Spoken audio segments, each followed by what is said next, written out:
కీర్తనల గ్రంథము 118వ దావీదు కీర్తన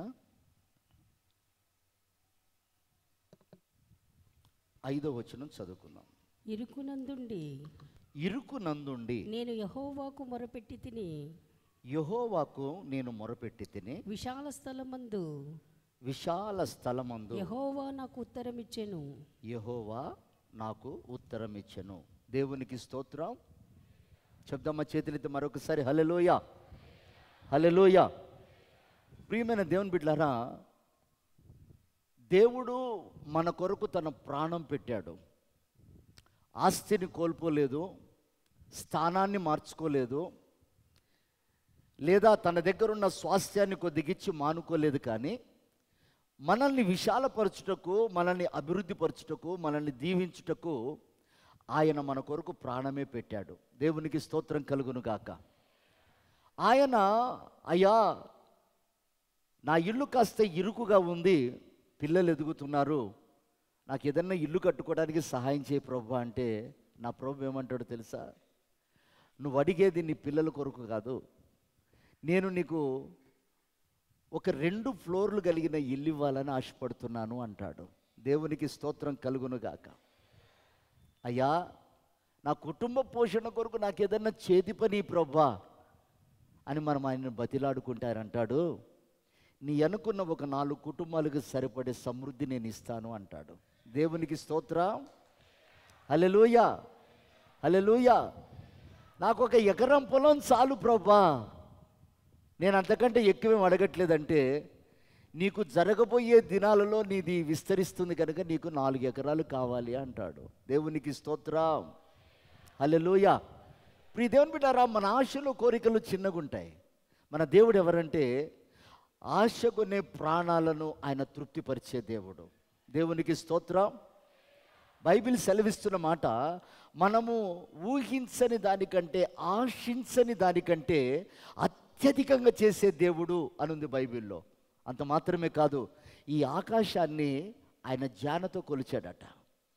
ఆకాశాన్ని జానతో కొలవగలిగిన అంత పెద్ద చేయగలిగిన దేవుడు మనకు కొద్ది కాదు సహాయం చేసేది, సమృద్ధిగానే సహాయం చేస్తాడు. దేవునికి స్తోత్రం, హల్లెలూయా, హల్లెలూయా.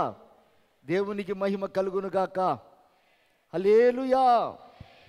చూడండి, ప్రతి సమయంలో మనం అనేక మార్లు ప్రభువుని అడుగుతున్నప్పుడు మన కన్నీటిని తుడుస్తాడు, మన దుఃఖాన్ని నాట్యంగా మారుస్తాడు. మనం ఇరుకులో మొరపెట్టినప్పుడు ఆయన విశాల స్థలంలోనికి మారుస్తాడు. ఆ దేవుణ్ణి ఆరాధిస్తున్న మన జీవితాలలో చాలాసార్లు ప్రభా ఇంకా మేము కొరతగా ఉన్నాం, ఇంకా మాకి అవసరతలు ఉన్నాయి అని చాలాసార్లు మనం అడుగుతూ ఉంటాం. చూడండి, ఈ వాక్య భాగము రాసినటువంటి భక్తుడిని మనం ఒకసారి ధ్యానం చేసినట్లయితే, ఇతను ఒక గొప్ప మహారాజు. ఎంతటి మహారాజు అంటే, అతడు సాక్ష్యం ఇస్తాడు, దేవా నన్ను ఇంతగా ఆశీర్వదించుటకు, ఇంతగా ఘనపరుచుటకు, ఇంతగా నన్ను హెచ్చించుటకు నేనేపాటి వాణ్ణి అన్నటువంటి వాడే. అతని జీవితంలో ఇరుకు ఎందుకు కలిగింది? నేను సమృద్ధిగా ఉన్నాను ప్రభువా, నేను సమృద్ధిగా దీవించబడ్డాను, నీవు నా చెయ్యి ఎన్నడూ విడిచిపెట్టలేదు, నన్ను అందరికంటే ఘనంగానే ఉంచావన్నాడు. విచిత్రం అనిపిస్తుంది ఆ వాక్య భాగం రాసిన కీర్తకారుని మనం జ్ఞాపకం చేసుకుంటే. అంత సమృద్ధిగా ఉంచిన దేవుడు, ఇతడు నేను కరువులో ఉన్నానయ్యా, ఇరుకులో ఉన్నాను ప్రభువా అని మొర్రపెట్టగా దేవుడు మరలా అతన్ని విశాల స్థలంలోనికి నడిపించాడు. దేవునికి మహిమ కలుగునుగాక. చెప్దామా హల్లెలూయా, హల్లెలూయా. చూడండి ప్రియమైన దేవుని బిడ్డారా, అతడు ఇరుకులో ఎందుకు వచ్చాడు? ఆ ఇరుకేమిటి? ఆ ఇరుకులో మొరపెట్టగా దేవుడు ఏ విశాల స్థలంలోనికి నడిపించాడో కొన్ని విషయాలు మనం ధ్యానం చేద్దాం. చూడండి, 2వ సమూయేలు గ్రంథము 24:12 నుండి. నీవు పోయి దావీదుతో ఇట్లనుము, దావీదుతో ఇట్లనుము, యెహోవా సెలవిచ్చినదేమనగా, యెహోవా సెలవిచ్చినది ఏమనగా, మూడు విషయములను నీ ఎదుట పెట్టుచున్నాను, మూడు విషయములను నీ ఎదుట పెట్టుచున్నాను, వాటిలో ఒక దానిని వాటిల్లో ఒక దానిని నీవు కోరుకొనిన ఎడల నీవు కోరుకొనిన ఎడల నేనది నీ మీదికి రప్పించెదను. నేను అతని మీదికి రప్పించెదను. కావున కావున గాదు ఉమ్, దావీదునొద్దకు వచ్చి ఇట్లని దావీదు నొద్దకు వచ్చి ఈ విషయాన్ని తెలియజెప్పెను. ఆ, నీవు ఆ, నీ దేశమందు నీ దేశమందు 7 సంవత్సరములు క్షామము కలుగుటకు ఆ, ఒప్పుకుందువా? ఆ, నిన్ను తరుముచున్న ఆ, నీ శత్రువుల ఎదుట నిలువలేక ఆ, నీవు 3 నెలలు పారిపోవుటకు ఒప్పుకుందువా? ఆ, నీ దేశమందు ఆ, 3 దినములు తెగులు రేకుటకు ఆ, ఒప్పుకుందువా? ఆ, యోచన చేసి ఆ, నన్ను పంపిన వానిని ఆ, నేను ఇయ్యవలసిన ఆ, ఉత్తరము నిశ్చయించి తెలియజెప్పుచున్నాను. ఆ. అందుకు దావీదు, ఉమ్. నాకేమి తోచుచున్నది, నాకేమీ తోచుచున్నది, గొప్ప చిక్కులలో ఉన్నాను, గొప్ప ఇరుకులో ఉన్నాను. యెహోవా బహు వాత్సల్యము గలవాడు, దేవుడు వాత్సల్యత కలిగిన వాడు గనుక మనుషుని చేతిలో పడకుండా మనుష్యుని చేతుల్లో పడకుండా యెహోవా చేతిలోనే పడుదును గాక అని యెహోవా చేతుల్లో పడుదును గాక అని గాతుతో అనెను. చాలండి. ఇప్పుడు తలలు పైకెత్తి జాగ్రత్తగా వినండి. ఇరుకులో మొరపెట్టగా విశాల స్థలంలో దేవుడు ఆలకించేవాడు. ప్రతి కన్నీటి బాష్పబిందును తుడిచేవాడు. మనము కొంచెం అడిగితే దేవుడు ఎక్కువగా ఇచ్చి మనల్ని తృప్తిపరిచేవాడు. ఆ సాక్ష్యమే పలికినటువంటి వాడు దావీదు. దేవా, నన్ను ఇంతగా ఆశీర్వదించుటకు నేనేపాటి వాణ్ణి అని దేవుని ఎదుట ఒక సాక్ష్యం పొందుకున్న వ్యక్తి తన కీర్తనలో ఒక వేదనతో కూడిన మొరపెట్టాడు. ఏమనంటే, నేను ఇరుకులో ఉన్న ప్రభువా, నన్ను విశాల స్థలంలోనికి నడిపించు అంటాడు. ఇక్కడ మనం తెలుసుకోవాల్సిన ఒక సత్యం ఏంటంటే, ప్రియ దేవుని బిడ్డలారా, విశాల స్థలంలో ఉన్నవాడు, సమృద్ధికరమైన జీవితం చేసేవాడు ఇరుకులోనికి రావడానికి కారణం ఏంటో అక్కడ భక్తుడు తన నోరార పలుకుతున్నాడు. దేవుడు దావీదుని ఎంతో ప్రేమించి అతన్ని ఒక రాజుగా చేశాడు. అతడు రాజ్య పరిపాలన చేస్తున్న క్రమములో తనకొస్తున్న ఘనత అంతా ఇంత కాదు, సంపదన అంతా ఇంత కాదు. అది విస్తరిస్తున్నప్పుడు ఇతనికి ఒక చెడ్డ తలంపు పుట్టింది. ఏమనంటే, తన దగ్గరున్న శిష్యుని పిలిచి అంటాడు, అయ్యా, నేను ఎంత సంపాదించాను, ఎన్ని రాజ్యాలు స్వాధీనపరుచుకున్నాను, నాకున్న బలగం ఎంత, నాకున్న గుర్రాలు ఎన్ని, నా దగ్గరున్న సైన్యం ఎంత, నేను ఎన్ని దేశాలు స్వాధీనపరుచుకున్నానో ఒకసారి లెక్క నాకు కావాలి అన్నాడు. ఒకసారి నాకు ఆ లెక్క కావాలి అన్నాడు. ఆ శిష్యుడు అంటాడు, అయ్యా, తల్లి లేని వాడివి, అన్నదమ్ములు తండ్రి నిన్ను తృణీకరిస్తే ఎక్కడో అరణ్యంలో గొర్రెలను మేపుకుంటూ బ్రతుకుతున్న నీ మీద దేవుడు కనుదృష్టి పెట్టాడే. అందరూ తృణీకరించినప్పుడు, నీ తల్లెవరో నీకు తెలియకుండా బ్రతికినప్పుడు, అనాథవై నీ తండ్రి గొర్రెలు నువ్వు మేపుకుంటూ ఉన్నప్పుడు నిన్ను దేవుడు జ్ఞాపకం చేసుకొని ఒక స్థాయి ఇచ్చాడు కదా, ఇవి లెక్క పెట్టడం అవసరం అంటావా అంటాడు. అతడు అంటాడు, తప్పకుండా కావాలి, ఎప్పటికీ నాది అదే స్థానమా, ఎప్పటికీ నాకు అదే బిరుదా, ఎప్పటికీ నాది అదే సాక్ష్యమా, దేవుడు విస్తరించినప్పుడు నేను కనబరుచుకోవాలి కదా, నేను చూపించుకోవాలి కదా, నాకెంతో తెలియాలి కదా అని తన్ను తాను గణపరుచుకోవటానికి లెక్కలు అడిగాడు. అప్పుడు దేవుడు అంటాడు, గాదును పిలిచి ఒక ప్రవక్తను, అయ్యా, దావీ దగ్గరికి వెళ్ళి ఈ మాట చెప్పండి. అతడు ఊరు వదిలి పారిపోతాడా, లేకపోతే నేను అప్పగించే క్షేమానికి గురవుతాడా, లేక తను ఎవరినైతే జయించి వచ్చాడో ఆ శత్రువుల చేతికి తనను అప్పగించమంటాడా, నాకు ఒక ఆన్సర్ కావాలి అన్నాడు. వెంటనే ఈ గాదు వచ్చి దావీదుతో చెప్పగానే గాదు మాట్లాడుతున్న స్వరమెవరితో అతడు గ్రహించి వెంటనే సరెండర్ అయిపోయి అంటాడు, నేను దేవుడి చేతుల్లో పడ్డాను, ఎక్కడి నుంచి తప్పించుకోలేను అని సరెండర్ అయిపోయాడు. ఇప్పుడు నేను చెప్పాలనుకున్న సువార్త ఒకటే ప్రియ దేవుని బిడ్డలారా, అతడికి కరువు ఇరుకు రావటానికి, అతడి ఇబ్బంది కొలిమిలో ఉండటానికి, అతడు భయంకరమైనటువంటి దీనస్థితికి దిగజారిపోవటానికి అది దేవుడు చేసిన పొరపాటు కాదు. అతన్ని ఆశీర్వదించాడు, అతన్ని దీవించాడు, అతన్ని ఘనపరిచాడు. నేను అంటున్నాను, మనము సమృద్ధి కలిగి ఉండుట దేవునికి ఇష్టమేం కాదు, ఆయన దాన్ని దీవించాడు. మనం అనేకుల ఎదుట ఘనపరచబడుట దేవునికి చాలా సంతోషం, అది ఆయన దాన్ని ఒప్పుకునేవాడు.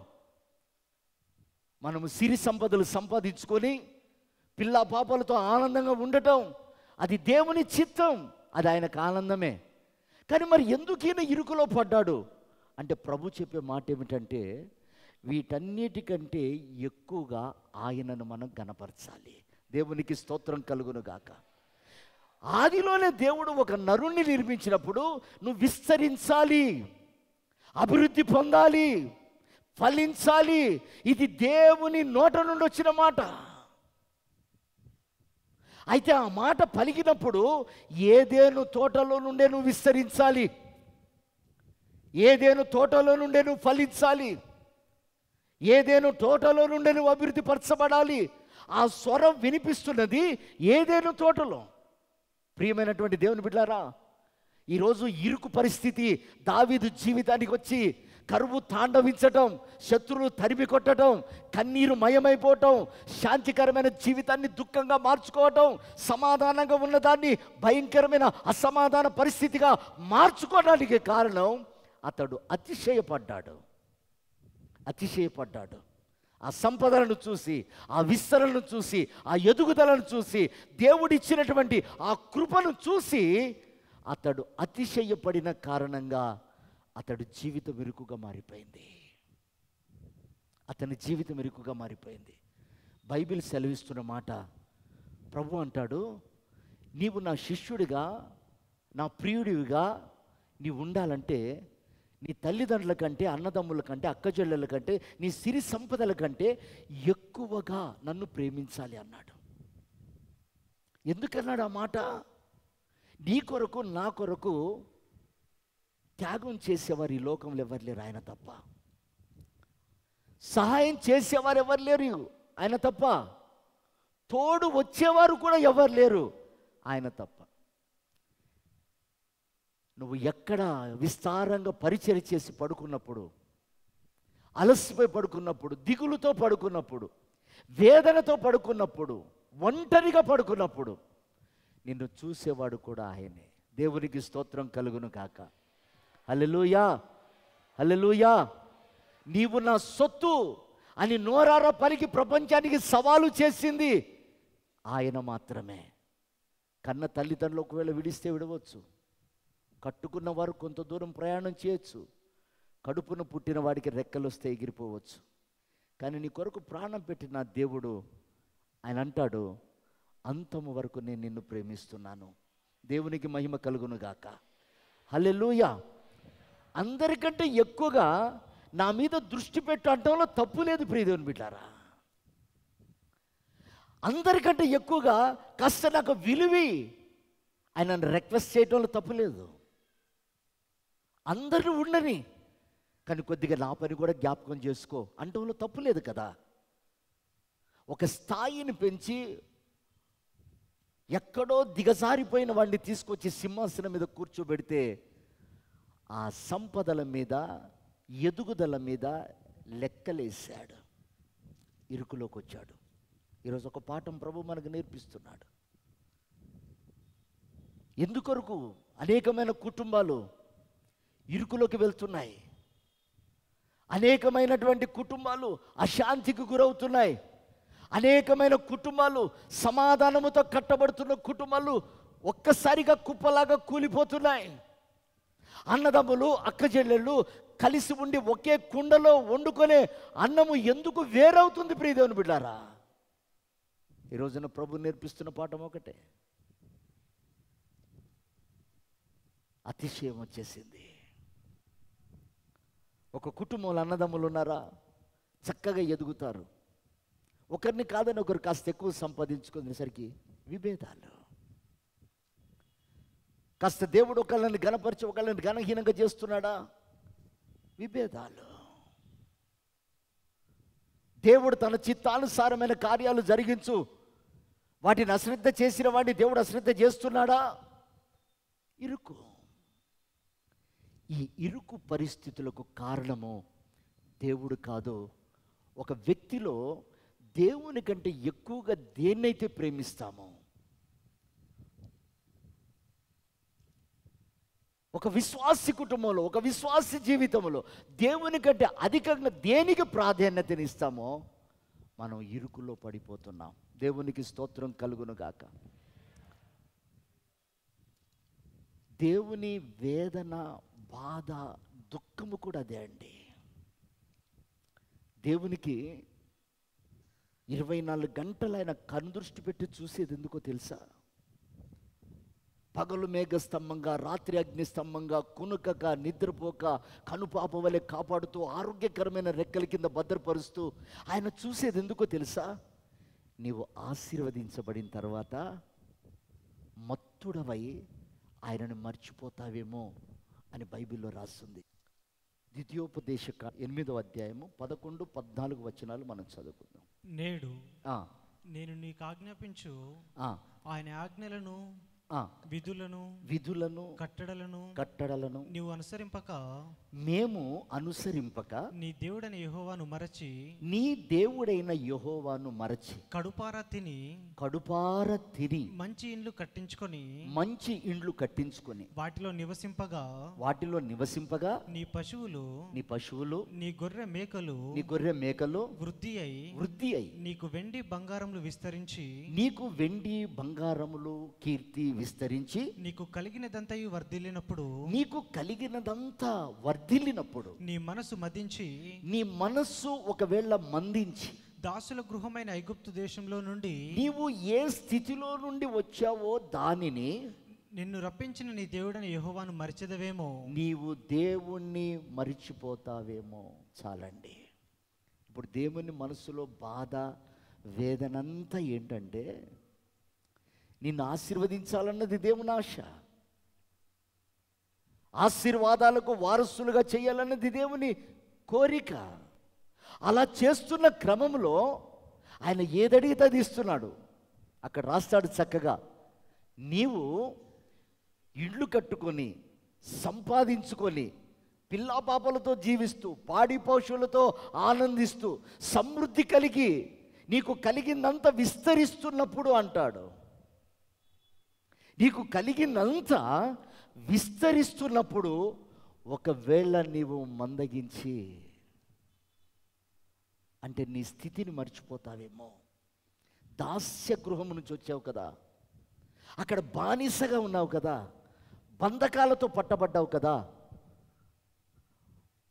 ఒకళ్ళ చేతి కింద నలిగిపోయావు కదా. ఆ బానిస బ్రతుకును మరిచి, ఆ కష్టాలను మరిచి, ఆ వేదనను మరిచి ఒకవేళ నీవు అనుభవిస్తున్న ఈ సుఖాలలో దేవుణ్ణి మరుస్తావేమో అని భయం ఆయనకి. ప్రియమైనటువంటి దేవుని సంగమా, అందరికంటే ఆయన ఎందుకు ఎక్కువగా ప్రేమించాలో తెలుసా? ఈ రోజు వరకు అన్నిట్లలో విస్తరింపచేస్తూ నీ హృదయం కఠినపరుచుకున్నా, నువ్వు అన్నిట్లలో విస్తరిస్తున్నా, దూరం అవుతున్నా, నిన్ను విడిచిపెట్టకుండా కాపాడుతున్నాడు. చూసావా? అందుకు ఆయన అందరికంటే ఎక్కువగా ప్రేమించాలి. దేవునికి స్తోత్రం కలుగును గాక. హల్లెలూయా. ఈ రోజున లోకస్తులు చూడండి, బయటికి వెళ్తే వాళ్ళు సంపాదించేది చూపిస్తూ ఉంటారు, వాళ్ళు కొన్నవి చూపిస్తూ ఉంటారు, వాళ్ళకు కలిగినే చూపించుకోవడానికి ఇష్టపడుతుంటారు. ఈ రోజున ఆత్మీయతంగా ఎదుగుతున్న మన జీవితంలో ఏం చూపిస్తున్నాం? ఏది చూపించాలని దేవుడు మనల్ని ఆశపడి పిలిచాడు? ఏది కలిగి ఉండాలని దేవుడు మన కొరకు ప్రాణం పెట్టాడు? ప్రియ దేవుని బిడ్డలారా, ఈ భక్తుడికి దేవుడు ఒక రాజ్య అధికారం ఇచ్చాడు. రాజు అంటే ఏలుబడి చేసేవాడు. ఏం ఏలుబడి చేయమన్నాడు? దేవుడు తన చిత్తాన్ని తనకు అప్పగించి దీన్ని నువ్వు ఏలుబడి చేయి అన్నాడు. ఆ ఏలుబడిని మరిచి అతడు సంపాదించిన దాని మీద మనసు పెట్టి ఇరుకున పడి మొరపెడుతున్నాడు.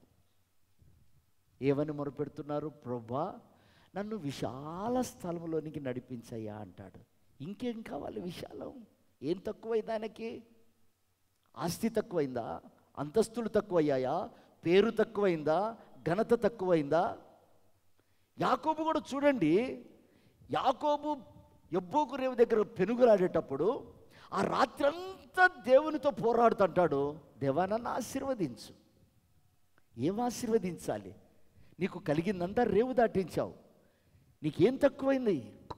ప్రియమైనటువంటి దేవుని బిడ్డలారా, ఈ రోజున దావీదు చేసిన ప్రార్థన ఏ విశాల స్థలానికి నడిపించమన్నాడు, ఏది విశాలపరచమన్నాడో ఈరోజు సంఘంగా దాన్ని మనం జ్ఞాపకం చేసుకోవాలి.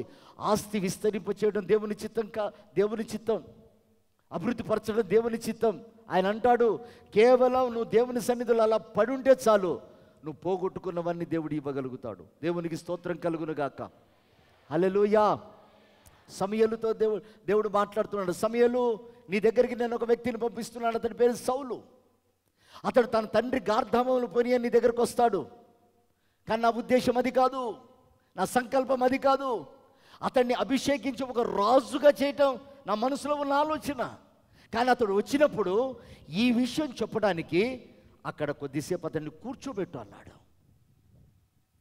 సమూయేలు మేడపైకి వెళ్తూ సౌలును చూసి అంటాడు, అయ్యా, నా గార్ధామములు పోయిన నా తండ్రి వాటి కొరకు వెతుకుతూ వచ్చానంటే సమూయేలు అన్న మాట ఏమిటంటే, దేవుడు నీ విషయమై నాకు బయలుపరిచేంత వరకు నువ్వు ఇక్కడ నిలిచి ఉండు అన్నాడు. కదలకు, అటు ఇటు వెళ్ళకు.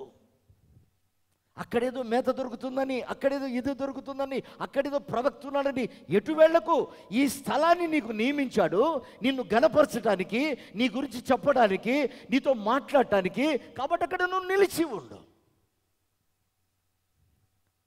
ప్రియమైనటువంటి దేవుని బిడ్డలారా, ఎప్పుడైతే సమూయేలు అక్కడ నిలిచున్నాడో, సౌలు నిల్చున్నాడో, దేవుడు సమూయేలుతో మాట్లాడుతున్నాడు. నేను పంపిస్తా అన్న వ్యక్తి ఇతడే, ఇతడిని నా ప్రజల మీద రాజుగా నువ్వు అభిషేకించన్నాడు. వచ్చింది పోగొట్టుకోటి వెతకటానికి వచ్చాడు. ఏవేవో పోయినాయి, అవన్నీ వెతుక్కోవటానికి వచ్చాడు. కానీ వెళ్ళేటప్పుడు అలా వెళ్ళలేదు, అతడు ఒక రాజుగా వెళ్ళాడు. చప్పట్లు కొట్టి ప్రభుని గణపరుద్దామా. ప్రియమైన దేవుని బిడ్డలారా, ఈరోజు దావీదును దేవుడు ఏలుబడి చేయటానికి అతన్ని ఒక రాజుగా అభిషేకిస్తే అతడు కలిగిన వాటి మీద మనసు పెట్టి ఇరుకున పడ్డాడు.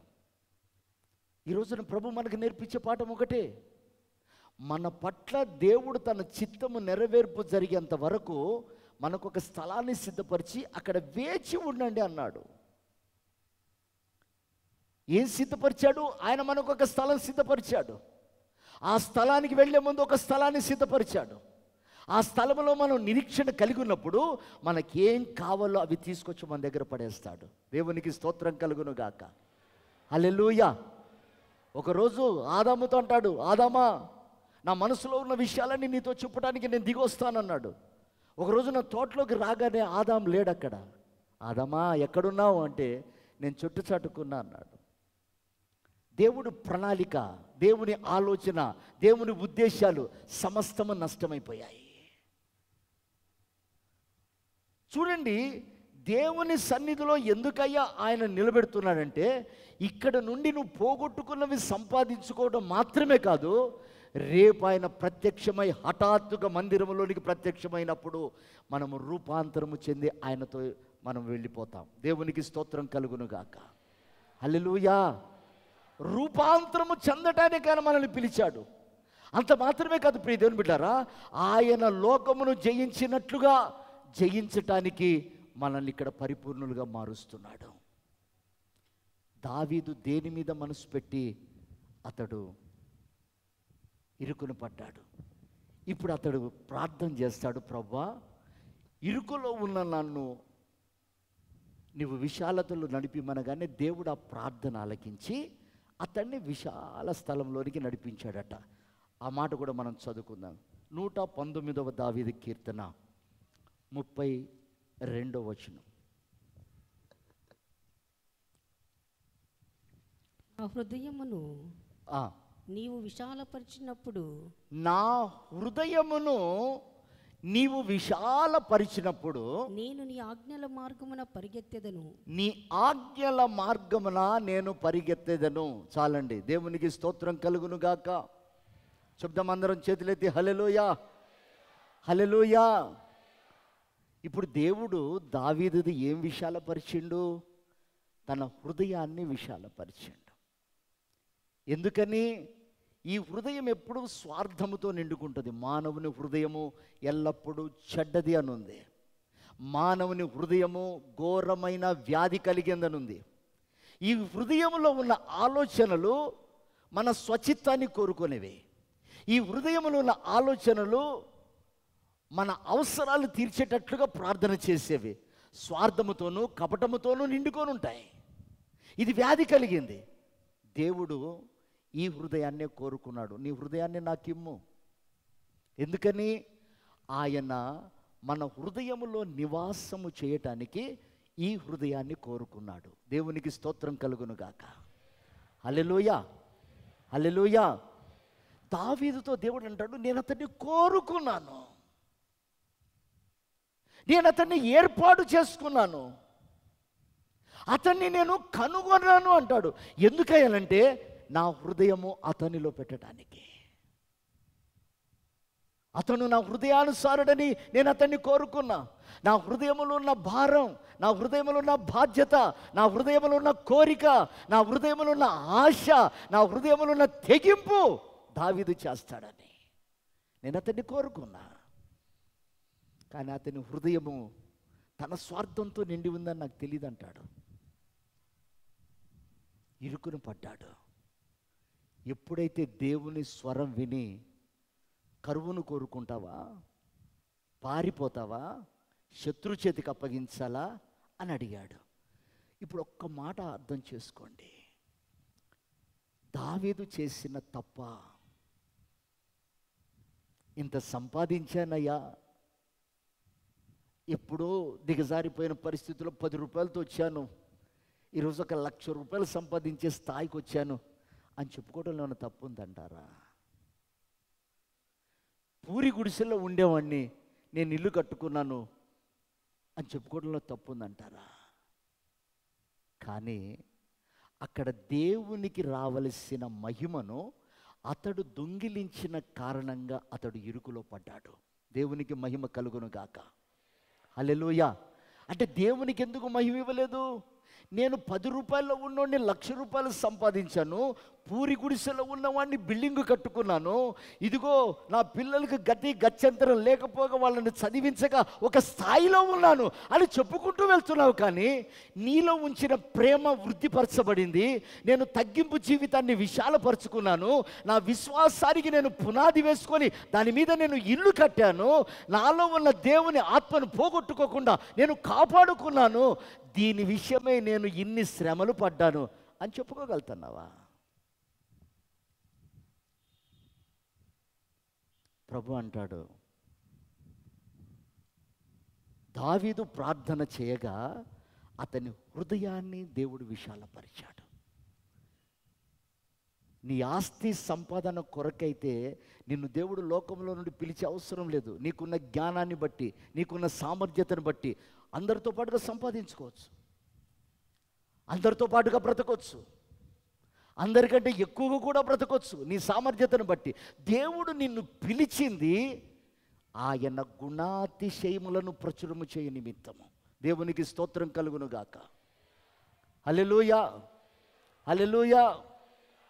ప్రియమైనటువంటి దేవుని బిడ్డలారా, ఎప్పుడైతే దావీదు వాస్తవాన్ని తెలుసుకొని నేను శత్రువుకు అప్పగించినా నాకు ప్రయోజనం లేదు, నీ పరివే పోతుంది, ప్రభా నువ్వు నన్ను చంపినా బ్రతికినా ఏం చేసినా నీ దయయా అని కాళ్ళ మీద పట్టంతోనే దేవుడు అతనితో మాట్లాడిన మాట ఒకటే, తన హృదయాన్ని విశాలపరిచాడు.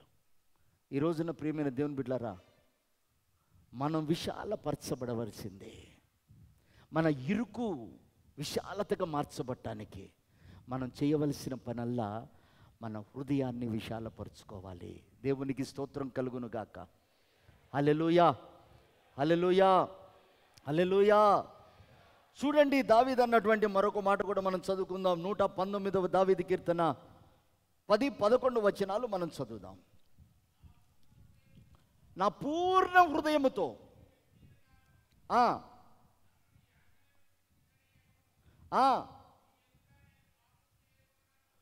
నీ ఎదుట నేను పాపము చేయకుండానట్లు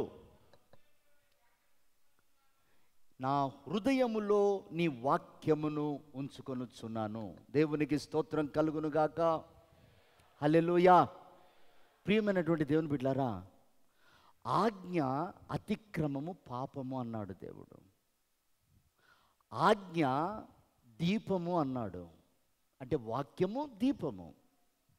వాక్యానికి విలువివ్వకుండా, వాక్యానికి ప్రాధాన్యత ఇవ్వకుండా, దేవుణ్ణి గణపరచకుండా, అతడు గణపరుచుకున్న కారణంగా అతడు చీకటిలోకి వెళ్ళిపోయాడు. చీకట్లో మానవుడు వృద్ధిపరచబడలేడు. చీకట్లో అతనికి దారి తెలియదు. ఈ రోజున ఒక మంచి స్థానంలో ఉన్నవాడు ఒక గుడ్డివాడిగా మారిపోవటానికి కారణం ఒకటే, అతడు అతిశయపడ్డాడు. ఎప్పుడైతే అతడు అతిశయపడి మరలా తిరిగి దేవుని దగ్గరకు వచ్చి మొరపెట్టాడో, అతని గురించి బైబిల్ ఇచ్చిన సాక్ష్యం ఏంటంటే, నీవు ఇశ్రాయేలీలకి ఒక దీపముగా ఉన్నావు. దేవునికి స్తోత్రం కలుగునుగాక. అతడు మార్పు చెందిన తర్వాతట ఇంకెవ్వరూ గుడ్డితనంలోకి వెళ్ళకుండా ఆ వాక్యాన్ని అతడు హృదయంలో భద్రపరుచుకున్నాడట. హృదయంలో భద్రపరుచుకున్నాడు. అందుకే అతడు అంటాడు, నన్ను నడిపించేది నీ వాక్యం, నాతో మాట్లాడేది నీ వాక్యం, నన్ను ఆదరించేది నీ వాక్యం, నన్ను బలపరిచేది నీ వాక్యం, నాకు సేద తీర్చేది నీ వాక్యం. ఎందుకన్నాడంటే, దీపం, వాక్యం అనేది మనల్ని నడిపించే దీపం. ఆజ్ఞ అతిక్రమము పాపం, అది చీకటి. ప్రియమైన దేవుని బిడ్డలారా, ఈరోజు అనేక కుటుంబాలు ఆత్మీయతలో ఎదుగుతూ అంతరంగంలో చీకటి, కుటుంబాలలో చీకటి, పరిస్థితులన్నీ చీకటిమయంగా ఉండటానికి కారణం ఒకటే, ఆజ్ఞను పాటించకపోవడం. ఆజ్ఞను పాటించకపోవడానికి కారణం ఏంటి? కుటుంబాలలో అతిశయం. నేను గొప్ప అంటే నేను గొప్ప, నేను చెప్పింది వినాలంటే నేను చెప్పింది వినాలి, నేను నడిపించేదే కావాలంటే నేను నడిపించిందే కావాలి. ఒక పట్టుదలలతో కూడినటువంటి స్వార్థపూరితమైన పరిపాలన ఆశించడం కారణంగా అవన్నీ కూడా చీకటిమయంగా ఉన్నాయి. చీకటిమయంగా.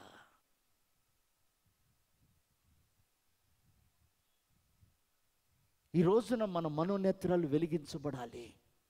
ఇరుకును దేవుడు కలగచేయలే. పాడైపోయిన ప్రతిదాన్ని దేవుడు పరిశుద్ధపరిచి దాన్ని నూతనపరిచాడు. ఎండిన ఎడారిని ఏదైనాగా మార్చాడు. సమాధుల్లో ఉన్న వారిని లేపి సజీవులుగా నిలబెట్టగలిగాడు. అంగవైకల్యము కలిగిన వారిని వాళ్ళు ఆరోగ్యవంతులని ప్రభు చాటి చెప్పగలిగాడు. అలాంటిది పరిపూర్ణతలోనికి ఎదిగిన ఆయన ప్రియురాలి సంఘాన్ని ఆయన అంగవకలంగా కృంగిపోయినట్లుగాను లేని దానిగాను ఉంచుకోవడం ఆయనకి ఇష్టం లేదు. లోపము లేని సౌందర్యముతో ఆయన ఎదుట నిలబెట్టుటకు ఆయన సంఘాన్ని ఉదక స్నానం చేయిస్తున్నాడు. దేవునికి మహిమ కలుగునుగాక. హల్లెలూయా, హల్లెలూయా. వాక్యము దేవుడై ఉన్నప్పుడు, ఆజ్ఞ దేవుడై ఉన్నప్పుడు, దానికంటే నువ్వు సంపాదించిన సంపదనకు ప్రాధాన్యత ఇస్తే దేవుడు మౌనంగా ఉంటాడా? దేవుడు ఆవేశపడ్డా? ఈ రోజున ప్రభు నేర్పిస్తున్న ఒక అద్భుతమైన పాఠం. మన విశాలత కోరుకోవలసింది సిరి సంపదలను బట్టి, వయసును బట్టి, పిల్లల ఎదుగుదలను బట్టి, ప్రభు ఇచ్చినటువంటి సామర్థ్యాన్ని బట్టి కాదు. కానీ ఆయన మన హృదయంలో నివాసం చేయటానికి లోకములో వెర్రివారము, అయోగ్యులమైన మనల్ని దేవుడు ప్రేమతో పిలుచుకున్నాడు. ఆయన మనస్సు, ఆయన హృదయము, ఆయన ఆత్మ మనలో నివాసం చేయాలని కోరుకున్నాడు. దేవునికి స్తోత్రం. హల్లెలూయా. దేవుని ఆత్మ మనలో నివాసము చేస్తున్నాడని మీరు ఎరుగరా అంటాడు. మరి ఆత్మ వచ్చిన కారణం ఏంటి? ఆత్మ పరిచర్య ఉంది. ఆత్మకు ఒక పరిచర్య ఉంది. తండ్రి తన పరిచర్య చేసి ముగించాడు, కుమారుడు తన పరిచర్య చేసి ముగించాడు, పరిశుద్ధాత్ముడి కృపాకాలంలో తన పరిచర్యను చేస్తూ ఉన్నాడు. దేవునికి స్తోత్రం. ఆ పరిచర్య విస్తరించాలన్నదే దేవుని ఆశ. దేవుని ఆశ. ఇప్పుడు చెప్పండి, మన హృదయంలో వాక్యం ఉన్నప్పుడు మన విశ్వాసం విశాలపరచబడాలి, మన ప్రార్థనా జీవితం విశాలపరచబడాలి, ఆత్మీయ అనుభవాలు విశాలపరచబడాలి, తగ్గింపు జీవితం విశాలపరచబడాలి, క్షమించే మనసు విశాలపరచబడుతూ ఉండాలి, ప్రభు కొరకు ఏదైనా చెయ్యాలని ఒక వైరాగ్యము, త్యాగం విశాలపరచబడుతూ ఉండాలి. అతడు మొర్ర పెట్టగా అతడి హృదయమును దేవుడు విశాలపరిచెను. చూడండి, మనం ఆలోచించవలసింది కూడా ఆ మనసుతో మన గుడారాన్ని గూర్చి అని బైబిల్ సెలవిస్తుంది. యెషయా గ్రంథము 54వ అధ్యాయము 2వ వచనం చదువుదాం. నీ గుడారపు స్థలమును, నీ గుడారపు స్థలమును విశాలపరచుము. చాలండి. నీ గుడారపు స్థలమును విశాలపరచు. గుడారము అనగా దేవునికి ఒక నివాసమైన మనమే, మన హృదయం. అందులో దేవుని ఆజ్ఞలు, అందులో దేవుని చిత్తము, అందులో దేవుని క్రమము అమర్చబడున్న. ఎందుకంటే మనము దైవత్వం ధరించాలి. మీరు దేవునికి ఒక ఆలయమై ఉన్నారని మీరు ఎరగరా అన్నాడు. రేపు ఆ ఆలయములో ఉన్న దైవ స్వభావాలు విశాలపరచబడినప్పుడు మనము ఆయన ఉన్న స్థలంలో విశాల స్థలంలోనికి చేర్చబడతాం. దేవునికి స్తోత్రం కలుగును గాక. చెప్పాలి హల్లెలూయా. కన్నీరు, వేదన, దుఃఖము లేని రాజ్యం పాడుకుంటాం, బంగారు వీధులు పాడుకుంటాం, అక్కడ ఎలాంటి అవమానాలు ఏమి ఉండవు పాడుకుంటాం. ఆ విశాల స్థలానికి వెళ్ళే ముందు ఇక్కడ నీ హృదయములో ఉన్న దైవ చిత్తం విశాలపరచబడాలి, దైవ చిత్తం విశాలపరచబడాలి. ఇందులో అనేకకరమైన మోసాలు ఉంటాయండి, అనేకకరమైనటువంటి స్వార్థాలు, స్వచిత్తాలు, ఇవన్నీ దాగి ఉంటాయి. కాబట్టి ఈ హృదయం అనే గుడారంలో దైవ చిత్తం ఏదైతే ఉందో దాన్ని మనం విశాలపరచుకోవాలి. దేవునికి మహిమ కలుగును గాక. హల్లెలూయా, హల్లెలూయా. అలా విశాలపరచబడాలి అనంటే మన హృదయంలో ఏది ఉండకూడదు, ఏది ఉండకూడదు. చూడండి, అబ్రహామును పిలిచినప్పుడు ఒక విశాల స్థలంకి నేను నిన్ను నడిపిస్తాను, నువ్వు ఇరుకులో ఉన్నావు అన్నాడు దేవుడు.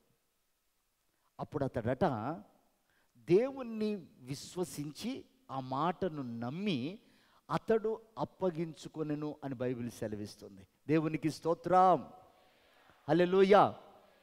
మీరు అబ్రహాం గురించి ధ్యానం చేయండి. ప్రభా, నేను ఎటు వెళ్ళాలి అని ఏనాడు అడిగినోడు కాదు. ప్రభా, నన్నేం చేయమంటావు అని అడిగినోడు కాదు. ప్రభా, నేను ఇక్కడ కొద్దిసేపు రెస్ట్ తీసుకోవచ్చా అని ప్రభువుని రిక్వెస్ట్ చేసినోడు కాదు. అంటే అప్పగించుకోవడం అంటే పూర్తిగా సమస్త విషయాల్లో ప్రభు పైన ఆనుకున్నాడు కనుక అతన్ని ఒక మహారాజుగా విస్తరింపచేసి, అనేకులకు మాదిరిగా విస్తరింపచేసి అతన్ని విశాల దేశంలో దేవుడు స్థిరపరిచాడు. దేవునికి స్తోత్రం కలుగునుగాక. హల్లెలూయా, హల్లెలూయా. మనం మోకరిస్తే దేవుడు మాట వింటానికి కాదు, కానీ మన మాట దేవుడు వినాలని మనం బలవంతం చేస్తూ ఉంటాం. నీ హృదయంలో ఉన్నది, నువ్వు చెయ్యాలనుకున్నావు, నువ్వు వెళ్ళాలనుకున్నది, నీ మనసులో ఉన్న ఆశను చెప్పటానికి ఇష్టపడతా ఉంటాం. కానీ ప్రభు, నీ ఉద్దేశం ఏంటి? ఏం చెయ్యటానికి నన్ను బ్రతికిస్తున్నావు? ఈరోజు చూడలేక ఎంతోమంది గతించారు, నేనేం చేయటానికి నాకు ఊపిరిచ్చావు? బైబిల్ సెలవిస్తున్న మాట ఏమిటంటే, ఆయనను తలవకుండా, ఆయన పని చేయకుండా భోజనం కూడా చేయకూడదని ఉంది బైబిల్లో. ప్రియమైనటువంటి దేవుని బిడ్డలారా, ఈ రోజున మనం విశాలపరచుకోవాల్సింది మన హృదయాన్ని. ఇది మోసకరమైంది అనుంది బైబిల్లో. అంటే ఏముంటాయి మోసం? కపటము, వేషధరణ, ద్వేషము, అసూయలు, పగలు. వీటితో మనం రాజ్యాన్ని కట్టలేము. రక్త మాంసములు దేవుని రాజ్యాన్ని స్వతంత్రించుకోలేవు అని బైబిల్ సెలవిస్తుంది. మరి రాజ్యము కోసం సిద్ధపడుతూ, దేవుని రాజ్యానికి వెళ్ళాలని తపన పడుతూ, ఉపవాసాలుంటూ, ప్రార్థనలు చేస్తూ, అనేకమైన కార్యాలు చేస్తూ దాన్ని ప్రభువుకు అప్పగించకపోతే ఆ రాజ్యానికి మనం ఎలా వారసులం అవుతాం? ఎలా సిద్ధపడగలుగుతాం? బైబిల్ సెలవిస్తుంది, మిమ్ములను మీరు మోసపరుచుకోకండి, దేవుడు వెక్కిరించబడడు.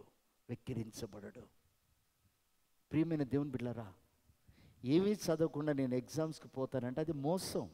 తల్లిదండ్రులను బిడ్డలు మోసం చేసినట్టే. పోతారు, ఎగ్జామ్ హాల్లో కూర్చుంటారు, ఫెయిల్ అయి వస్తారు. ఒక ప్రిపరేషన్ అనేది కావాలి కదా, ఒక సిద్ధపాటు అనేది కావాలి కదా.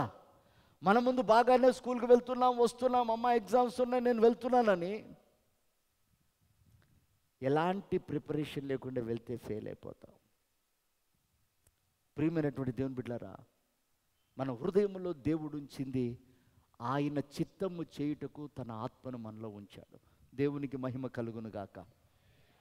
ఆత్మకు స్వేచ్ఛ ఉంది, మీరు రాసి పెట్టుకోవాలి.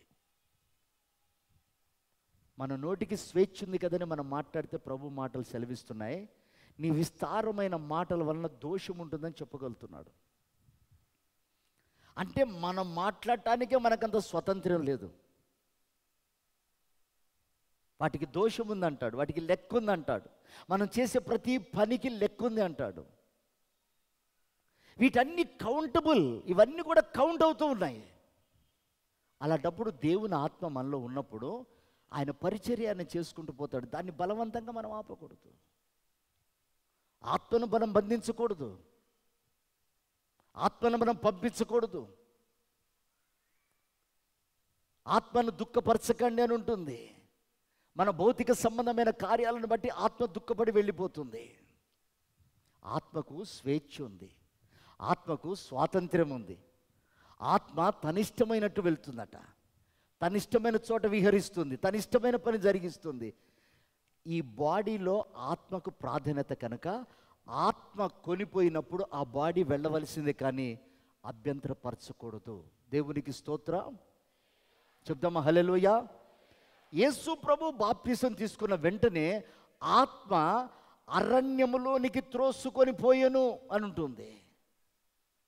యేసయ్యని పరిశుద్ధాత్ముడు త్రోసుకొని వెళ్ళను అవి అనుభవించటానికి. అవేంటి? బాప్తిసం తీసుకున్నావు సన్మాన కార్యక్రమాలా? బాప్తిసం తీసుకున్నావు గణపరిచే కార్యాలా? ప్రభు కొరకు బ్రతుకుతానన్నావు, నీకు అక్కడ ఏమైనా మిద్దెలు మేడలు ఇవ్వడానికి తీసుకెళ్తున్నాడా? అపవాది చేత శోధించబడుటకు త్రోసుకొని వెళ్ళను అని ఉంటుంది. ఈ రోజున ప్రియమైన దేవుని బిడ్డలారా, ఈ లోకము, లోక రాజ్యాలన్నీ వాని వశములో ఉన్నాయి. ప్రతి క్షణం మనం శోధించబడుతూ ఉంటాం, ప్రతి క్షణం మనకు ఆపదలు సంభవిస్తూ ఉంటాయి, ప్రతి క్షణం ఏదో ఒక ఉపద్రవం మన మీద పడుతూ ఉంటుంది. మనకన్ని సమృద్ధి దొరుకుతూ ఉంటాయి, కానీ దేవుని కార్యాలకు ప్రార్థన జీవితం లేకుండా, పరిశుద్ధత జీవితం లేకుండా, విశ్వాసములో స్థిరపడకుండా, ఆత్మ సంబంధమైనవి అనుభవించకుండా ఏదో ఒక అడ్డు. అందుకే మన మనసంతా కూడా హృదయ విశాలత మీద ఆధారపడి ఉండాలి. దేవునికి మహిమ కలుగునుగాక. చెప్దామా? హల్లెలూయా, హల్లెలూయా. నాకేం శోధన లేదు, నేను దేవుని సన్నిధికి వెళ్తున్నా, ఇంట్లో ఒక గంట సేపు ప్రార్థన చేసుకుని అన్నీ బాగానే ఉన్నాయంటావు. టీవీ ఎందుకు చూస్తున్నావు? పక్కింటికి వెళ్ళి కబుర్లు ఎందుకు చెప్తున్నావు? వాళ్ళ మీద వీళ్ళ మీద మాటలు ముచ్చట్లు ఎలా వస్తున్నాయి? శోధన కదా, అపవాది ఆటంకం కదా. క్లియర్గా యేసు ప్రభువుని గురించి అపవాది చేత శోధించబడుటకు ఆయన త్రోసుకొని వెళ్ళాడు. ఈ లోకములో ఉన్నంత కాలం మనం శోధించబడుతూ ఉంటాం. ఈ లోకంలో ఉన్నంత కాలం మనకు ఏదో రకమైన పరిస్థితులు ఎదురవుతూనే ఉంటాయి. కానీ నీ మనస్సులో ఉండవలసింది భౌతిక సంబంధమైన విస్తరణ కాదు, కానీ మన హృదయ విశాలతను దేవుడు ఆశిస్తున్నాడు. దేవునికి స్తోత్రం. హల్లెలూయా. మన గుడారం విషయాన్ని పరచబడాలి. ప్రియ దేవుని బిడ్డలారా, దాతృత్వపు హృదయం మనకు కావాలి. అబ్రహాము నిస్సందేహంగా దేవునికి అప్పగించుకున్నాడు. తన హృదయాన్ని దేవుడికి ఇచ్చి విషయాలు పరుచుకున్నాడు. నీ చిత్తమే అబ్రహామా, నువ్వు ఇక్కడ ఉండు, అక్కడ ఆగిపోయాడు. ఏం అబ్రహామా, 85 సంవత్సరాలు వస్తున్నాయి, నిన్ను యాత్రలో 15 సంవత్సరాలు నేను నడిపించి పిల్లల్ని ఇవ్వలేదు, నీకు నా మీద ఆయాసంగా లేదా? నీకు నా మీద ఏమన్నా దుఃఖంగా లేదా? లేదు లేదు ప్రభువా, నువ్వు కదయ్యా మాట ఇచ్చావు, నీ ఇష్టం వచ్చినప్పుడే ఇయ్యి అన్నాడే కానీ సనగలేదు, గొనగలేదు ఆయన. ప్రియమైనటువంటి దేవుని బిడ్డలారా, ఒక్కగానొక్క కుమారుని తీసుకొచ్చి బలిపీఠం మీద పెట్టు అంటే మారు మాట్లాడలేదు. నేను ఈ విషయాలన్నీ మీకు ఎందుకు జ్ఞాపకం చేస్తున్నానంటే, దేని మీద మన మనస్సు ఉండకూడదు, ఆయన మీద తప్ప అనేది దేవుని ఉద్దేశం. దేవునికి స్తోత్రం కలుగునుగాక. బిడ్డల్నిచ్చి చంపే అంత కసాయివాడు కాదు నా దేవుడు. నీ ప్రేమ ఆయన మీద అంటు కట్టబడి ఉందా? అది ఏదన్నా కారణం చేత తొలగిపోతుందా? ఆ ప్రేమతో ముడిపడి ఉందా? లేక ఇంకేదన్నా ఆశ ప్రేమ నుండి దూరం చేస్తుందా? తట్టుకోలేడు ఆయన. మన బిడ్డలు 1 గంట 2 గంటలు పక్కింటి వాళ్ళతో మాట్లాడితేనే మనం ఓర్చుకోవండి. వాళ్ళు ఏదన్నా తినిపిస్తూ వాడిని బజార్కి తీసుకెళ్ళి మనకంటే ఎక్కువగా ఏదైనా కొనిస్తామని ఆశపడితే సహించం, మన ఈగో ఒప్పుకోదు. ఆయన సొత్తైన ప్రజలం మనం. ఆయనకు దూరంగా ఆయన ఒప్పుకోడు. ఆయన పేరులోనే ప్రేమ, ఆయన ప్రేమ చేతనే మనల్ని కొన్నాడు. ఆ ప్రేమనే పరిశుద్ధాత్మ ద్వారా మన హృదయంలో కుమ్మరించాడు. దేవునికి మహిమ కలుగునుగాక. చెప్దామా హల్లెలూయా. ఆ ప్రేమ విస్తరించాలి. ఆయన స్వభావాలు ఏమున్నాయో అవన్నీ విస్తరించాలి. ఈ గుడారము ఆయనది. దేవునికి మహిమ కలుగునుగాక. హల్లెలూయా. ఏది చేర్చుకోకూడదు. అందుకే చూడండి, ఒక రోజున శ్రమ పడుతూ వెళ్ళాడు. యాకోబు బావి దగ్గర కూర్చున్నాడు. వెళ్ళి ఒక స్త్రీ వచ్చింది, తన బాధంతా చెప్పుకుంది. దేవుడు అంటాడు, ఈ ఇరుకుకి కారణం నీ హృదయ విశాలత లేదు. ఈ బాధలు తెచ్చిపెట్టుకొని, ఈ అవమానాలు తెచ్చిపెట్టుకొని, ఈ కబుర్లన్నీ నాకు చెప్పడానికి కారణం నీ హృదయ విశాలత లేదు అని ఎప్పుడైతే ఆమె బలహీనత ఆమెకు చెప్పాడో, ఆమె హృదయం అనే కుండ దేవుని ఎదుట పెట్టి, ప్రభువా ఈ క్షణం ఇంకా నాలో ఏది లేదు, నా ఆలోచనలు కానీ, నా కుటుంబ భారం కానీ, వాళ్ళ దాహం కానీ, వాళ్ళ గురించి నేను ప్రయాసపడాలని కానీ నా మనసులో ఏది లేదు, నా చింతంతా తీసివేసి నా హృదయాన్ని నీకు అప్పగిస్తున్నా అన్నాడు. దేవుడు అది చూసి సంతోషపడి, నా దాహం తీరింది, నా ఆకలి తీరిందని శిష్యులకు సాక్ష్యం ఇచ్చాడు. దేవునికి స్తోత్రం కలుగునుగాక. హల్లెలూయా.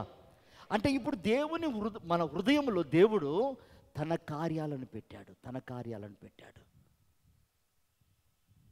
తన పని, తన మనస్సు అవి విస్తరింప చేయాలి. కనుక ప్రియ దేవుని బిడ్డలారా, శిష్యులు దేవుని దగ్గర ప్రార్థన చేశారు, ప్రభువా మా విశ్వాసాన్ని విశాలపరచు, మా ప్రార్థనా జీవితాన్ని విశాలపరచు, మాకు నేర్పించు, మాకు అవి రావు,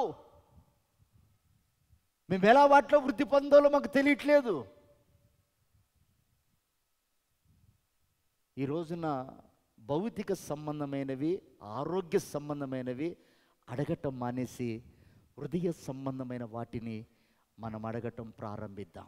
దేవునికి స్తోత్రం కలుగునుగాక. హల్లెలూయా. మొదట మన హృదయాన్ని విశాలపరుచుకోవాలి. ఆ విశాలత మన హృదయంలో వాక్యానికి ఎక్కువగా ప్రాధాన్యత ఇవ్వాలి. ఎందుకంటే ప్రియ దేవుని బిడ్డలారా, ఆత్మ దేవునిది. ఆత్మ స్వరం వినండి అని ఉంటుంది, ఆత్మ మాట్లాడుతుందని. ఈ ఆత్మకి ఆహారము దేవుని మాటలు అందిస్తాడు. అప్పుడు ఈ ఆత్మ మనలో నుండి మాట్లాడటం ప్రారంభిస్తుంది. శరీరానికి ఆహారం ఉన్నట్లు ఆత్మకు ఆహారం కావాలి.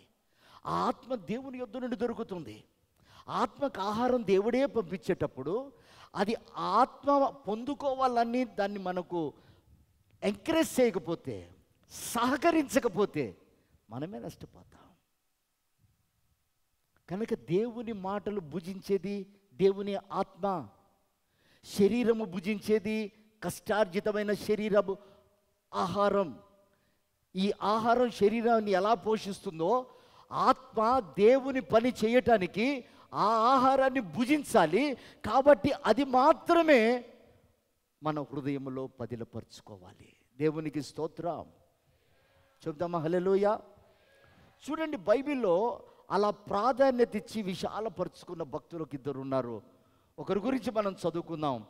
మొదటి దినవృత్తాంతముల పుస్తకం 4వ అధ్యాయము 10వ వచనం మనం చదువుదాం. ఎబ్బేజు ఇశ్రాయేలు దేవుని గురించి మొరపెట్టి, ఇశ్రాయేలీల దేవుని గురించి మొరపెట్టి, నీవు నన్ను నిశ్చయముగా ఆశీర్వదించి, నీవు నన్ను నిశ్చయముగా ఆశీర్వదించి, నా సరిహద్దును విశాలపరిచి, నా సరిహద్దులను విశాలపరిచి, నీ చెయ్యి నాకు తోడుగా ఉండ దయచేసి, నీ చెయ్యి నాకు తోడుగా ఉండ దయచేసి, నాకు కీడు రాకుండా, నాకు కీడు రాకుండా దానిలో నుండి నన్ను తప్పించుమని ప్రార్థింపగా, దానిలో నుండి నన్ను తప్పించుమని ప్రార్థించగా, దేవుడు అతని మనవి చేసిన దానికి అతనికి దయచేసెను. చాలండి. ఒక భక్తుడు ఇక్కడ మొరపెడుతున్నాడు. ఆ భక్తుడి పేరు ఎబ్బేజ్. ఎబ్బేజ్ అనే మాటకు అర్థము వేదన పుత్రుడు. ఆ వేదనలో అతడు ఆశిస్తున్నది ఏంటంటే, ఏమని ప్రార్థన చేస్తున్నాడంటే, ప్రభువా నేను కీడులో పడకుండా నన్ను కాపాడు. దేవునికి స్తోత్రం కలుగునుగాక. చెప్దామా? హల్లెలూయా, హల్లెలూయా. నేను కీడులో పడకుండా నన్ను కాపాడయ్యా. అంత మాత్రమే కాదు, నా సరిహద్దులు వాటిని నువ్వు విశాలపరచు. నా సరిహద్దును విశాలపరచు. అందుకొరకు నన్ను నువ్వు దీవించు ప్రభువా అని ప్రార్థన చేస్తున్నాడు. దేవునికి స్తోత్రం కలుగునుగాక. ఆ ప్రార్థన దేవుడు అంగీకరించెను అని బైబిల్ సెలవిస్తుంది. ఆ ప్రార్థన దేవుడు అంగీకరించెను. ఈ రోజున ప్రియమైన దేవుని బిడ్డలారా, కీడు తప్పించుమని ప్రార్థన చేయటం అంటే మాట ఏమిటంటే, లోకములోనిది ఏది మనం ఆశించకుండా ఉండటం. లోకములోనిది ఏది మనకు అంటకుండా మనల్ని మనం కాపాడుకోవడం. అంటే చాలామంది ఇక్కడ పొరపాటు పడుతూ ఉంటారు. దేవుని బిడ్డలు సమృద్ధి కలిగి బ్రతకొద్దా? సమృద్ధి ఆశలు కలిగి ఉండొద్దా? దేవుడు ఎవరినండి అబ్రహాంకి తక్కువ చేశాడా? దావీదుకి తక్కువ చేశాడా? సోల్మన్కి తక్కువ చేశాడా? ఆయన బిడ్డలు ఎవరిని అనాథలు ఉంచలే. మనల్ని ఉంచేవాడు కాదు. పై స్థానంలో ఉంచడానికి ఇష్టపడే వాళ్ళల్లో మొదటివాడే నా దేవుడు. దేవునికి స్తోత్రం కలుగునుగాక. హల్లెలూయా. ఆయన మనస్సును అర్థం చేసుకోండి. వాటికి ప్రాధాన్యత ఇస్తూ నన్ను మీరు మర్చిపోకుండా నీ హృదయంలో ఉన్న వాటిని నీవు మొదట విశాలపరచు. అదే మాట అంటాడు, మొదట ఈ లోకములో నా నీతిని వెతుకు. మొదట నీ కుటుంబంలో ప్రార్థనకు ప్రాధాన్యత ఇవ్వు. మొదట నీ కుటుంబంలో పరిశుద్ధతకు ప్రాధాన్యత ఇవ్వు. మొదట నీ పిల్లలని భక్తిలో పెంచడానికి ప్రాధాన్యత ఇవ్వు. మొదట నీ కుటుంబంలో ఇదిగో నీ సంపదనలో దేవునికి ఇవ్వడానికి నీవు ప్రాధాన్యత ఇవ్వు. ప్రతిదీ మొదట మొదట మొదట. ఏం పేరు అతనిది? వేదన పుత్రుడు. ఒకరోజు వేదనతో ఉన్న తల్లి దగ్గరికి పోయాడు. ఈ అప్పం తిని చనిపోవాలమేమని చెప్పింది శుభ్రంగా. అంతకంటే గొప్ప వేదన ఏం లేదు, చనిపోవటం అనేది. అప్పుడు ప్రభు అన్న మాట ఏమిటంటే, చనిపోయే ముందు అంత వేదనతో బ్రతుకుతున్న నీవు, నీ దగ్గరున్న చిన్న అప్పం మొదట నీవు నాకీ అన్నాడంతే. దేవునికి స్తోత్రం కలుగునుగాక. చెప్దామా? హల్లెలూయా. చనిపోవలసిన కుటుంబంలో జీవం ప్రవహించింది. కారణం ఒకటే, ప్రాధాన్యత ప్రభుకి ఇచ్చింది. దేవుడికి రెండో స్థానం, మూడో స్థానం నిర్లక్ష్యం, సోమరితనము, నెగ్లిజెన్సీ దేవునికి పనికిరావండి. ఆయన ఏదైనా శ్రేష్టమైనది కోరుకుంటాడు. మనం ఇవ్వటానికి కూడా శ్రేష్టంగా ప్రయాసపడాలి. ఒక ఉన్నతమైన స్థానంలోనే ఆశించి మనం ఇవ్వగలగాలి. నాకు ఎప్పుడూ పాస్టర్ గారిది ఒకటి మైండ్లో తిరుగుతూ ఉంటుంది. ఈ శ్రేష్ఠ మంది వచ్చేసరికి ఒక పాటల సీడీ చేసాం మేము. పాస్టర్ గారు ఒక సిస్టర్తో పాట పాడించాడు. ఆ పాట బాగానే వచ్చింది. కానీ ఈయన ఏ మనసుతో ఉన్నాడో, ఏ ఫీల్ కావాలనుకున్నాడో ఆ ఫీల్ తను తేలేకపోయింది. దగ్గర ఆ పాట ఒక్కదానికి 25,000 ఖర్చు పెట్టి ఆ పాట తీసేసి మరొక సిస్టర్తో పాడించాడు. నేను ఆశ్చర్యపోయినా. దాంట్లో లోపం వెతుకుదామన్నా కనపడదు, అంత చక్కగా పాడింది. కానీ పాస్టర్ గారు అన్న మాట ఏంటంటే, ఆ కలిపిన పదాలకి తగిన ఫీలింగ్ రాలేదు అన్నాడు. ఆశ్చర్యపోయినా నేను. అంటే పాటలో ఒక అభిషేకం ఉంటుంది, పాడేవారిలో ఒక అభిషేకం ఉంటుంది. వాళ్ళు అన్యులైనా వాళ్ళు రాగాలు నేర్చుకొని పాడతారు. కానీ వింటున్న మనకు ఆ అభిషేకము ఆ వ్యక్తిని తాకాలి అన్నాడు. దేవునికి స్తోత్రం కలుగునుగాక. హల్లెలూయా. ఆయన అంటమేమో కానీ అప్పుడప్పుడే నేను పాటలు నేర్చుకుంటున్నా. పోయి నేను మందిరానికి వెళ్ళగానే మేరక్క మీరు పాటలు పాడతారు కదా బ్రదర్ అన్నది. నేను పాడుకునేవాడిని ఏ తాటి చేతి కూర్చొని అప్పట్లో. కానీ మీరు పాటలు పాడతారనేసరికి నాకు భయమయ్యేది. ఒకసారి సరదాగా పాడుకున్న పాట మేరక్క విని ప్రతి వారం నాకు ఇచ్చేది మైక్. మీరు నమ్మండి, ఈరోజు మైకుల కోసం ఎగబడతారు కానీ నేను భయపడేవాడిని. దేవుని సన్నిధిలో పాడాలి పాట. ఒక రాగయుక్తంగా సరిగ్గా ఒక అభిషేకంతో పాడకపోతే ఎలా అని వారమంతా ఆ పాట విని బైబిల్ స్టడీ బుధవారం రోజున రిలీజ్ చేసేవారు పాట. తప్పకుండా నాకు ఇచ్చేది మేరక్క మైక్. మోకాళ్ళ మీద ఉండి పాటని నేర్చుకొని మనసులో పెట్టుకొని చూడకుండా కళ్ళు మూసుకొని భయంగా పాడేవాడిని ఆ పాట. దేవునికి మహిమ కలుగును గాక. హల్లెలూయా. అంత వాల్యూ ఇచ్చేవాడు దానికి. దానిపైన ఉన్నటువంటి కవర్ ఒక డిజైన్ చేశారు. ఆ డిజైన్ చేసింది కూడా పాస్టర్ గారికి నచ్చలే. అన్నీ ప్రింట్ అయిపోయి ఉన్నాయి. ఇంకా సీడీ పెట్టి దాన్ని మేము పబ్లిసిటీ చేయటమే. అది నచ్చలేదు ఆయనకంతే. ఒక ఆర్ట్ వేసే దగ్గర ఏదో చిన్న స్పెల్లింగ్ మిస్టేకో ఏదో పోయింది, అవన్నీ చింపేసి మళ్ళీ చూపించాడు. ఎప్పుడు అనేవాడు, దేవుని పనిని అది చిన్నదైనా చాలా పెద్దగా చేయాలరా అనేవాడు. దేవునికి స్తోత్రం కలుగును గాక. చిన్న పామునైనా మనం పెద్ద కట్టెతో కొడతామే, అది హానికరమని. మనం చేసేది దేవుని పని. మహిమ ఉండాలి, అందులో భయం ఉండాలి. కనుక ప్రియమైన దేవుని బిడ్డలారా, ఆ అనుభవాలు భయపెట్టిస్తూ ఉంటాయి, ఒక్కోసారి క్రమపరుస్తూ ఉంటాయి, ఒక్కోసారి మనం ఉద్రేకపూర్వకంగా ముందుకెళ్ళేటప్పుడు. ఇక్కడ ఎబ్బేజు తన ప్రార్థన చేస్తున్నాడు, తన హృదయాన్ని విశాలపరచు ప్రభువా అని. దేవునికి స్తోత్రం కలుగునుగాక. ఏ కీడు కూడా నాకు సంభవించకుండా, కీడంటే నువ్వు ఏది ఆశించకుండా నాకు నువ్వు తోడుగా ఉండు ప్రభు అన్నాడు. ఆ ప్రార్థన దేవుడు అంగీకరించాడు. ఇప్పుడు ఎవరిని విశాలపరుస్తాడంటే, హృదయంలో వాక్యాన్ని పెట్టుకొని అలాగే కాకుండా ప్రభువా దీన్ని విశాలపరుస్తూ కీడు ఏదొచ్చినా కూడా నేను ముందుకు సాగిపోయేటట్లుగా నీ హస్తము నాకు తోడుగా ఉంచయ్యా అని ఎవరైతే ఆశపడతారో వారిని దేవుడు విశాలపరుస్తున్నాడు. దేవునికి స్తోత్రం కలుగునుగాక. చెప్దామా హల్లెలూయా. రెండో మాట కూడా చదువుకొని మనం ముగిద్దాం. ఆదికాండము 9వ అధ్యాయము 21వ వచనం.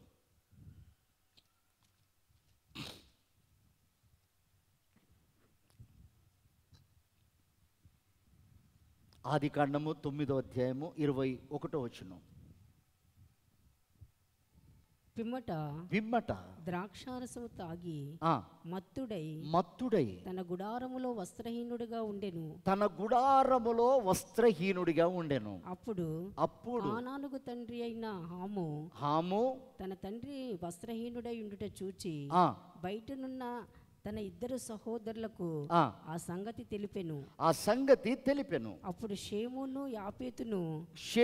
యాపేతును వస్త్రం ఒకటి తీసుకొని తమ ఇద్దరి భుజముల మీద వేసుకొని వెనుకకు నడిచి వెళ్ళి తమ తండ్రి దిశములను కప్పిరి. వారి ముఖములు వెనుక తట్టు ఉండుట వలన తమ తండ్రి దిశములను చూడలేదు. అప్పుడు నోవాహు మత్తు నుండి మేలుకొని తన చిన్న కుమారుడు చేసిన దానిని తెలుసుకొని కానాను శపించబడిన వాడై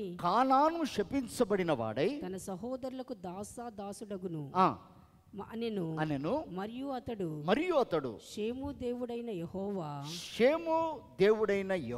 స్తుతింపబడును గాక కానాను అతనికి దాసుడగును.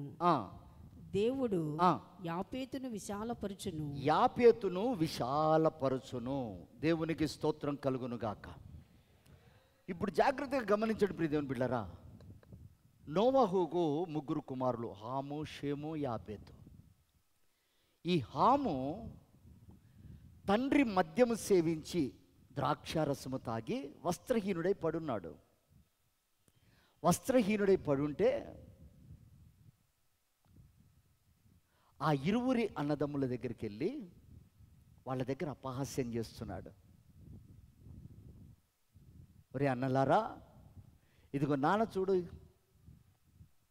వస్త్రహీనుడై పడున్నాడు అని గేలి చేసి వెళ్ళిపోయాడు. అప్పుడు ఆ మిగిలిన 2 అన్నదమ్ములు వాళ్ళిరువురు ఒక వస్త్రాన్ని తీసుకొని తండ్రి వైపు ముఖం పెట్టకుండా వెనుక మారుగా వెళ్ళి తండ్రి పైన ఆ వస్త్రాన్ని కప్పి తండ్రి మానాన్ని కాపాడతారు. దేవునికి స్తోత్రం కలుగునుగాక. చూసి హేళన చేసిన వాడు శపించబడ్డాడు.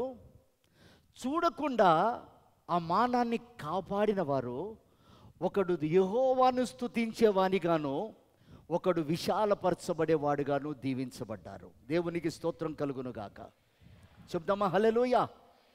అందులో షేము యాపేతు విశాలపరచబడ్డాడు. ఎందుకోసం విశాలపరచబడ్డాడు? తన యొక్క తండ్రి యొక్క బలహీనతను అతడు దాచిపెట్టాడు.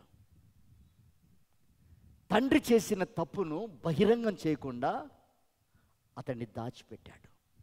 ఈరోజు జ్ఞాపకం పెట్టుకోండి ప్రియ దేవుని బిడ్డలారా, ఎవరు విశాలపరచబడేవాళ్ళు? ఎదుటివారి బలహీనతలను పబ్లిసిటీ చేసేవారు కాదు. ఎదుటివారి ఏమన్నా బలహీనతలు తెలిసాయా, మనం పోస్టర్లు వేస్తూ ఉంటాం, గ్రూపులు చేసి మాట్లాడుతూ ఉంటాం. అది విశాలపడే జీవితాలు కావవి, శపించబడే జీవితాలు, దీవెనకరంగా ఉండే జీవితాలు కావవి, ఇరుకులో ఉండే జీవితాలు. ఎదుటివారి బలహీనతలను ఎత్తి చూపేటప్పుడు ప్రభు అంటాడు, నువ్వు ఎదుటివారి బలహీనతలను ఎత్తి చూపించే ముందు నీ కనులలో ఉన్న దూలమును నువ్వు తొలగించుకో అన్నాడు.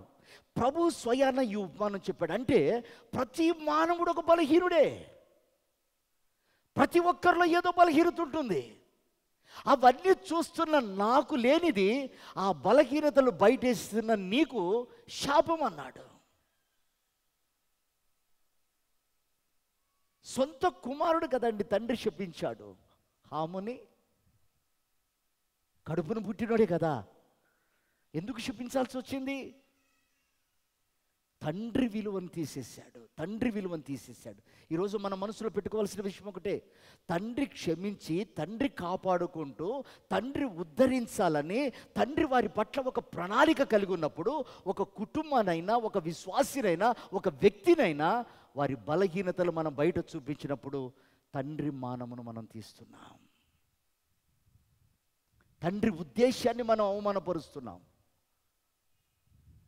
అందుకే బైబిల్లో ఉన్నమాట, ఎవడైనా నిన్ను ముడితే నా కనుగుడ్డు అన్నాడు. అంటే కనుగుడ్డు అని ఎందుకు అన్నాడంటే, వారిని ఒక దర్శనం ప్రకారంగా, వారిని ఒక విజన్ ప్రకారంగా, వారిని ఒక ఆలోచన ప్రకారంగా ప్రభు నడిపించుకుంటున్నాడు. అందులో ఎవరి ప్రేమేం లేదు. ప్రియమైన దేవుని బిడ్డలారా, ఈరోజు మనకు ఒక గొప్ప పాఠం ప్రభు నేర్పిస్తున్నాడు. ఒకటి, హృదయంలో నీవు వాక్యానికి ప్రాధాన్యత ఇచ్చి హృదయాన్ని విశాలపరచుకోవాలని మనోనేత్రాలు వెలిగించుకోవాలి. రెండవదిగా నీ ప్రార్థనాంశం అంతా కూడా ప్రభా నీ చిత్తము నాలో విశాలపరచబడాలే తప్ప నాకు కీడనేది రాకూడదు, అందుకొరకు నీ హస్తం నాకు తోడు ఉండాలని మనం ప్రార్థన చేసుకోవాలా.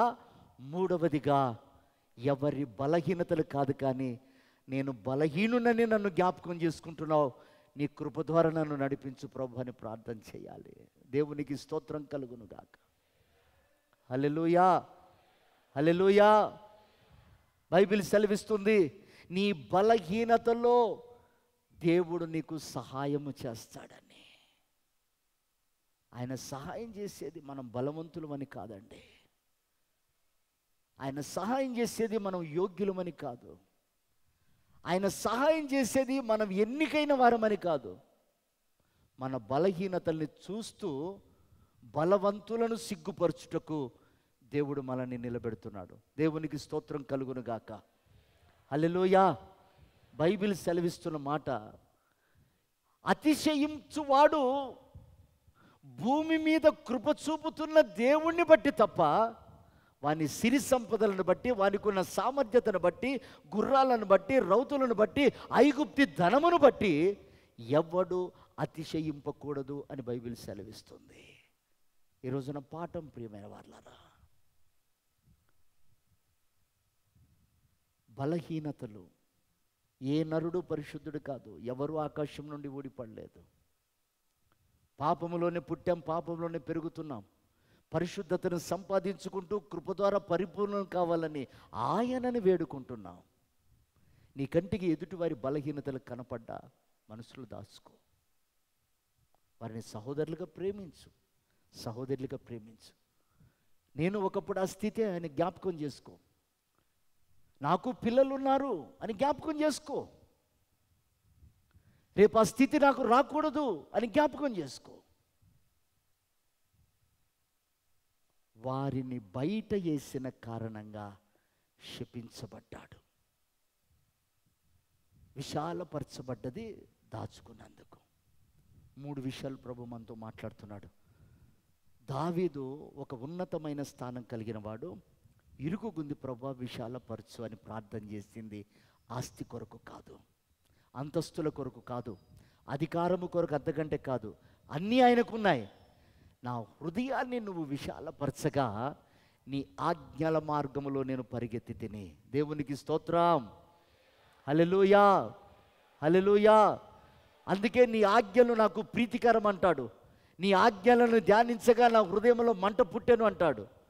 ప్రియ దేవుని సంగమా, దేవుడు మనకిచ్చిన ఆజ్ఞలు మన హృదయపనే పలకల మీద ఆయన రాసి పెట్టాడు. మనం ఆ మార్గంలో పరిగెత్తటానికి ప్రతినిత్యము ఆయన కృపను మనకు సమృద్ధిగా ఇస్తున్నాడు. దేవునికి స్తోత్రం. హల్లెలూయా. రెండవది, వాటిని కాపాడుకుంటూ కీడు రానివ్వకుండా దేవుని కృపను అడుక్కుంటూ మనం ప్రార్థన చేయాలి. మూడవది, మనలో ఉన్న బలహీనతలను బట్టి ప్రభు సహాయం చేస్తున్నాడని కృతజ్ఞత కలిగి ఎవరి బలహీనత వైపు చూడక విశ్వాసానికి కర్త అయిన ప్రభు వైపు చూస్తూ మన పరుగును ముగించాలి. అలాంటి కృప ప్రభు మనందరికి అనుగ్రహించి ఆయన రాకడకు సిద్ధపరచునుగాక.